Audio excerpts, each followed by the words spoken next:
February व मार्च दरम्यान 10वी-12वीची परीक्षा संपन्न होणार आहे.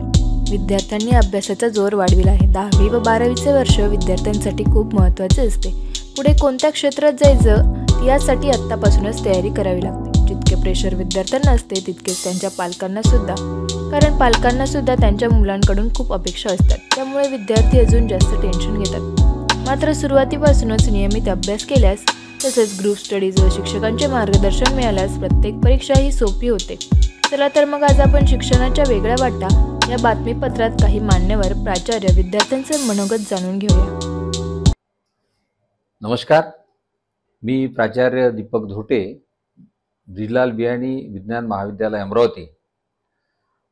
दिनांक 11 फेब्रुवारी पासून 12वीच्या आणि 21 फेब्रुवारी पासून 10वीच्या ह्या बोर्डाच्या परीक्षा सुरू होत आहेत. आणि बोर्डाची परीक्षा म्हटली की साधारणपणे पालकांची चिंता ही खूप वाढलेली असते, असे गेल्या 36 वर्षाच्या अनुभवातून मला दिसतं. परीक्षा आहे ती गांभीर्याने घेतलीच पाहिजे, पण त्यासाठी गंभीर होण्याची गरज नाही. साधारणपणे एवढ्या वर्षाच्या अनुभवातून हे लक्षात येतं की आता 12वीच्या बाबतीत जर बोलायचं झालं, त्यातल्या त्यात विज्ञानाच्या बाबतीत बोलायचं झालं, तर विद्यार्थ्यांचा कल हा स्पर्धा परीक्षांकडे, जेईई मेन, नीटची तयारी याच्याकडे जास्त असतो. आणि मग नेमकं ती तयारी करत असताना 12वीच्या बोर्डाच्या परीक्षेकडे थोडंसं दुर्लक्ष होतं. मला हे उदाहरणं माहिती आहेत की अनेक विद्यार्थ्यांना नीटमध्ये 600च्या वर स्कोर झालेला आहे, परंतु 12वीला चुकून 50% खाली त्यांना गुण आले आणि म्हणून मेडिकलच्या प्रवेशापासून वंचितसुद्धा राहिलेले आहे.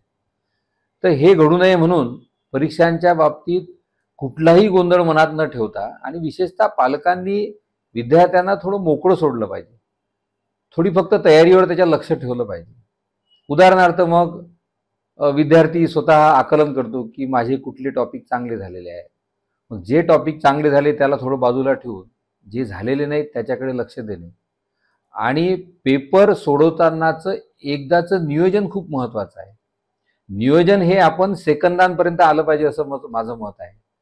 की 2 तासाचा पेपर असेल, 120 मिनिटाचा, किती प्रश्न आहेत, उपप्रश्न किती आहेत, त्याची पातळी किती असते, प्रॉब्लेम बेस किती आहे, थिअरी बेस किती आहे, 1 सेंटेन्स किती आहेत, ऑब्जेक्टिव्ह किती आहे, याचं जुन्या पेपरमधून नियोजन करून त्याला छोट्या छोट्या तुकड्यांमध्ये विभागून मग आपल्याला उत्तरं लिहिण्याची तशा पद्धतीनं तयारी करता येते.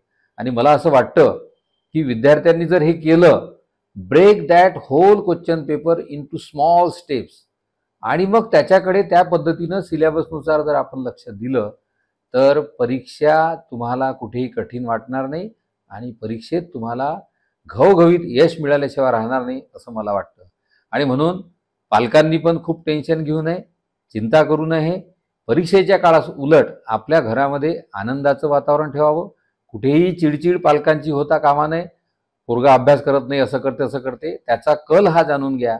त्याला मित्र म्हणून मदतीसारखं त्याच्यासोबत बोला आणि मग त्याला एक धैर्य द्या की तू धैर्यानं परीक्षेसमोर जा. आम्ही तुला परीक्षेत यश अपयश काय आहे याच्याविषयी तुला अजिबात विचारणार नाही, अशा प्रकारचा विश्वास आपल्या पाल्यांना द्या.